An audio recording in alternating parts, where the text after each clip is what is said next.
రంగారెడ్డి జిల్లా చేవెళ్ల మున్సిపాలిటీ ఎన్నికల ప్రచారంలో మాజీ మంత్రి మహేశ్వరం ఎమ్మెల్యే సబితా ఇంద్రారెడ్డి ఉత్సాహంగా పాల్గొన్నారు. దామరగిద్ద పరిధిలోని 9వ, 10వ వార్డులో బీఆర్ఎస్ అభ్యర్థుల గెలుపును కాంక్షిస్తూ ఆమె రోడ్ షో నిర్వహించారు. ఈ సందర్భంగా సబితా ఇంద్రారెడ్డి మాట్లాడుతూ గత 10 ఏళ్ల కేసీఆర్ పాలనలో తెలంగాణ అన్ని రంగాల్లో అద్భుతమైన అభివృద్ధిని సాధించిందని గుర్తు చేశారు. సంక్షేమ పథకాలు ప్రతి ఇంటికి అందాయని, ఆ నమ్మకంతోనే ప్రజలు మరోసారి బీఆర్ఎస్ ను ఆదరిస్తారని ధీమా వ్యక్తం చేశారు. కారు గుర్తుకు ఓటు వేసి అభ్యర్థులను భారీ మెజారిటీతో గెలిపించాలని ఆమె ఓటర్లను అభ్యర్థించారు.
అమ్మ ఇట్లో వేదిక మీద ఉన్న సోదరుడితో పాటు ఊర్లోకి రాగానే ఊరు బయట వరకు వచ్చి స్వాగతం పలికిన మా అక్క చెల్లెళ్ళకి, మా అన్న తమ్ముళ్ళకి ముందు చేతులు దొరికి నమస్కరిస్తున్న పేరు. చాలా సంతోషం. ఇక్కడ శివుడి గంటం అవుతుంది. ఈ 2 కూడా గెలిచి వస్తున్నాం. అవునా కదా? జై తెలంగాణ అందరికీ.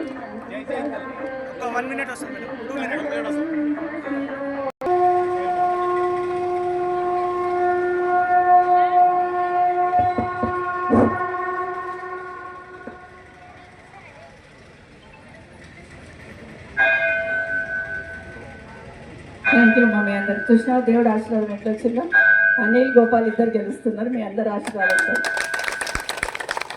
సో చాలా సంతోషం. చాలా నుండి వచ్చిన నాయకులు అందరూ కూడా చాలా మంది మాట్లాడుతున్నారు.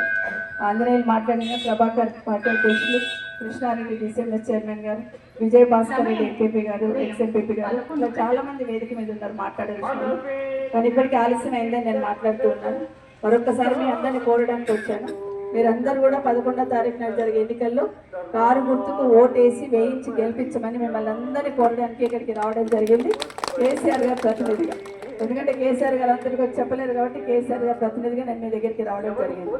ఒకటి మాత్రం వాస్తవం, కేసీఆర్ గారు ఒక్కరే తెలంగాణ ప్రజల కోసం, తెలంగాణలోని అన్ని వర్గాల కోసం పనిచేసేవాడు ఒక కేసీఆర్ ఒక్కడే. 10 ఏళ్లలో రాష్ట్రాన్ని ఒక తండ్రిలాగా ఒక్కొక్క వర్గాన్ని, ఒక్కొక్క ప్రాంతాన్ని ఒక దగ్గర చేర్చి ఎవరికి ఏం కావాలి, ఏమి ఇస్తే ప్రశాంతంగా ఉంటారు ప్రజలు, ఏది ఇస్తే సంతోషంగా ఉంటారని ఆలోచించిన నాయకుడు ఎవరంటే కేసీఆర్ గారు. నేను చెప్పడం కాదు, మీరు ఒక్కసారి ఇంటికి పోయో లేకపోతే 10 మంది కూర్చొని ఒక్కసారి ఆలోచించుకోండి. 10 ఏళ్ల కేసీఆర్ పాలన ఎట్లుండే, 2 ఏళ్ల ఈ కాంగ్రెస్ పాలన ఎట్లుంది అనేది ఒక్కసారి మీరు కూర్చొని మాట్లాడుకోండి. ఎందుకంటే 10 ఏళ్లలో కేసీఆర్ గారు ముఖ్యమంత్రి కాగానే మనకు రైతు బంధు ఇస్తాను మాట ఇయ్యలేదు. కానీ రైతులు కదా, ముఖ్యంగా మన దామరగిద్ద వరకు వచ్చేసరికి ఇప్పటికీ వ్యవసాయం మీద ఆధారపడి ఉంటారు, వ్యవసాయ పనులే చేసుకుంటారు. అసలు ఈడ మున్సిపల్లో దామరగిద్ద కలపాల్సిన అవసరమే లేదు, కానీ తీసుకెళ్ళి దాంట్లో కలిపేసింది. ఏంటంటే మాకు అధికారం ఉందని అహంకారంతో కలిపినారు తప్పిస్తే ప్రజలకు ఏం మేలు జరుగుతుందని ఒక్కసారి కూడా ఆలోచించలేదు. ఇదే దామరగిద్దలో ఇప్పుడు నేను వస్తా ఉంటే ఇంటింటి నీళ్ళు, నల్ల నీళ్ళు, కేసీఆర్ నీళ్ళు అట్లా రోడేపడి పోతున్నాయి వరదలాగా, అట్లా ఇడిచిపెట్టింది పైపు. కానీ రేపు మున్సిపల్లో పడ్డ మరుక్షణం, కమిటీ వచ్చిన మరుక్షణం మేము ప్రతి నల్లకి బిల్లు తీసుకుంటాం. ఇప్పుడేమో ఫ్రీగా ఇచ్చింది కదా కేసీఆర్, మరి మున్సిపల్ కలపడం వల్ల దామరగిద్దకు మేలు జరిగిందో ఒక్కసారి ఆలోచించండి. ఇదే కాకుండా ఇంతకుముందు తమ్ముడు చెప్పిండు, ట్యాక్సీలు పెరిగిపోతాయి, ఉపాధి హామీ పథకం పోతుంది పని చేసుకునేది. దీనివల్ల ప్రజలకు నష్టం బాబు అని చెప్పినా కూడా వినకుండా మున్సిపల్ చేసింది. దానికి సమాధానం చెప్పాలంటే మాకు అధికారం ఉంది కాబట్టి మేము ఏం చేసినా నడుస్తుంది అన్నట్టు మున్సిపల్ చేసిన వాళ్ళకి బుద్ధి రావాలంటే కారు గుర్తులు గెలిపించాలి. బాగా గుర్తుపెట్టుకోండి. కనీసం కారు గుర్తు చైర్మన్ అడుగుంటేనన్నా నల్ల నీళ్ళు ఫ్రీగానే ఇవ్వాలని తీర్మానమనే చేస్తాము, కొట్లాడతాం గవర్నమెంట్తోని. అదే వాళ్ళని చేస్తే వాళ్ళు నోరు మూసుకొని కూర్చుంటారు ఆ కుర్చీ మీద. కాబట్టి దయచేసి గుర్తుపెట్టుకోండి, ట్యాక్సీలు పెరిగితే పెరగొద్దని కొట్లాడతాం, నీళ్లు బిల్లులు వసూలు చేస్తే పెరగొద్దని తీసుకోవద్దని కొట్లాడతాం. అదే మళ్ళీ వాళ్ళకి ఇస్తామంటే వాళ్ళు సప్పటిదాకా అక్కడ కూర్చొని, ఎందుకంటే పైన వాళ్ళే ఉంటారు కాబట్టి మాట్లాడకపోతారు. కాబట్టి దయచేసి గుర్తుపెట్టుకోండి, మీకోసం మీరనే ఈరోజు కారు గుర్తు కొట్టేయాలి, బాగా గుర్తుపెట్టుకోండి. మా రైతన్నలందరికీ కూడా చెప్తూ పోయినా నేను, ఒక్కసారి ఆలోచించండి. కేసీఆర్ గారు రైతు కాబట్టి రైతుల కష్టాలు ఒక్కొక్కటి ఎట్లా తెలుసుకున్నాడు. మనం అనుకున్నామా ఎప్పుడన్నా రైతు బంధు వస్తుంది, గవర్నమెంట్కి వెళ్ళి ప్రతి సంవత్సరం మాకు 10,000 వేస్తారు, 6 నెలలకు ఒకసారి 5,000 పడతాయి అని ఎప్పుడన్నా అనుకున్నామా? అసలు కళ్ళలో అయినా ఊహించినామా? రైతులు ఎప్పుడన్నా గవర్నమెంట్కి వెళ్ళి మాకు పెట్టుబడి ఇస్తారు అనుకున్నామా? కాదు. వర్షం పడితే ఎవరు అప్పిస్తారని చూసే వాళ్ళు రైతులు. కానీ అట్లాంటి పరిస్థితి నుండి రైతు బంధు ఇచ్చినాడు. రైతు బంధు ఇచ్చినప్పుడు నేను ఒక్కసారి అడిగాను కేసీఆర్ గారికి, మనం రైతు అకౌంట్లో వేస్తున్నాం కదా, పార్టీకి సంబంధం లేదు, కులాలకు సంబంధం లేదు, రైతు అనేవాడు ఉండి పాస్బుక్ ఉంటే చాలు, గుంట భూమి ఉంటే కూడా రైతు బంధు వేసినాడు కేసీఆర్, గుంట భూమి ఉంటే కూడా.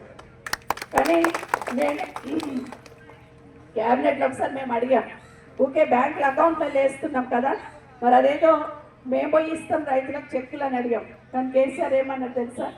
రైతు అనేవాడు అన్నం పెట్టుకోడు, చెయ్యి ఇట్లనే ఉండాలి కానీ ఇట్లా ఉండొద్దమ్మా అన్నాడు. అది కేసీఆర్ గారు గొప్పతనం.